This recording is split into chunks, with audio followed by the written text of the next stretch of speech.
মই অন্য এটি ভিডিঅ'লৈ আপোনালোকক স্বাগতম জনাইছোঁ। আজি মই বনাম কেঁচা জলকীয়া আচাৰ। প্ৰথমতে জলকীয়াবোৰ ধুনীয়াকৈ ধুই ৰ'দত মই মেলি ল'লোঁ। শুকাই হোৱাৰ পাছতে মই জলকীয়া ঠাৰিবোৰ ছিগি ল'লোঁ আৰু জলকীয়া ঠাৰিবোৰ ছিগি লোৱাৰ পাছতে মই এই জলকীয়াবোৰ এটা শুকান চৰিয়াত থৈ ফালি ল'লোঁ। দুচিটাকৈ ফালি লোৱাৰ পাছতে মই এটা কেৰাহী গৰম হ'বলৈ দিলোঁ আৰু কেৰাহীটো গৰম হোৱাৰ লগে লগে মই তাত মছলাবোৰ দি দিলোঁ। মছলাবোৰ মই মিক্স কৰি আনিছিলোঁ, মই এটা এটাকৈ দি থকা নাই। তাৰপাছতে এয়া খুন্দুনাটোত মই মছলাবোৰ হোৱাৰ পাছত খুন্দিবলৈ ল'লোঁ। যিহেতু আমাৰ ঘৰত মিক্সি নাই, গতিকে মই খুন্দুনাতে পিচিলোঁ। মছলাবোৰ মই বেছিকৈ গুড়া কৰা নাই, অলপ অলপ ৰৈ গৈছিল, সেনেকৈ হ'লেও হয় বাৰু, ইমান গুড়া কৰিব নালাগে। তাৰপাছত মই এটা চৰুতে তেল গৰম হ'বলৈ দিলোঁ। তেলৰ পৰা যেতিয়ালৈকে ধোঁৱা ওলাই নাই তেতিয়ালৈকে মই গৰম কৰি তাৰপিছত ঠাণ্ডা হ'ব দিলোঁ। তাৰপাছত মই জলকীয়াৰ ওপৰত 1 চামুচ নিমখ আৰু 1 চামুচ হালধি দিলোঁ। হালধি দি হোৱাৰ পাছতে 1 চামুচ মই লাল মিৰ্চ দিছোঁ।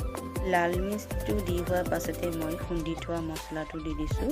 খুন্দি থোৱা মছলাখিনি দি ঠাণ্ডা হ'বলৈ থোৱা মিঠাতেলখিনি মই অলপ অলপকৈ চাইডে দি দিছোঁ। তাৰপাছত যিখিনি বাকী আছিল মই গোটেইখিনি এইদৰে ঢালি দিলোঁ। ঢালি দিয়াৰ পাছতে এখন চামুচ লৈ মই মছলাখিনি আৰু জলকীয়াখিনি ভালদৰে মিক্স কৰিলোঁ। এনেদৰে মিক্স কৰিছোঁ যাতে ভালদৰে দুয়োটাৰে মিক্স হৈ যায়। তাৰপাছত মই অলপ ভিনেগাৰ দিছিলোঁ। ভিনেগাৰ নহ'লে আপোনালোকে গোল নেমুৰ ৰসো দিব পাৰে। আৰু আচাৰ বনালে কোনো ধৰণৰ পানী ইয়াতে পৰিব নালাগে। পানী পৰিলে সোনকালে আপোনাৰ আচাৰটো বেয়া হৈ যোৱাৰ চান্স থাকে। ফাইনেলি মোৰ আচাৰ হৈ গ'ল আৰু আচাৰবোৰ দেখিবলৈ কিমান ধুনীয়া লাগিছে।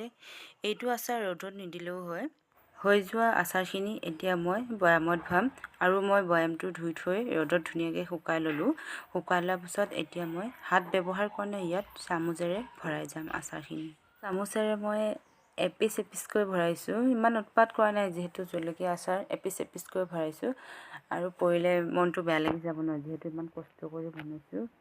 আপোনালোকে এইবাৰ কি আচাৰ বনালে ক'বচোন, আৰু যদি এই আচাৰটো বনায় তেতিয়াহ'লে সোৱাদ কেনেকুৱা লাগে জনাবচোন।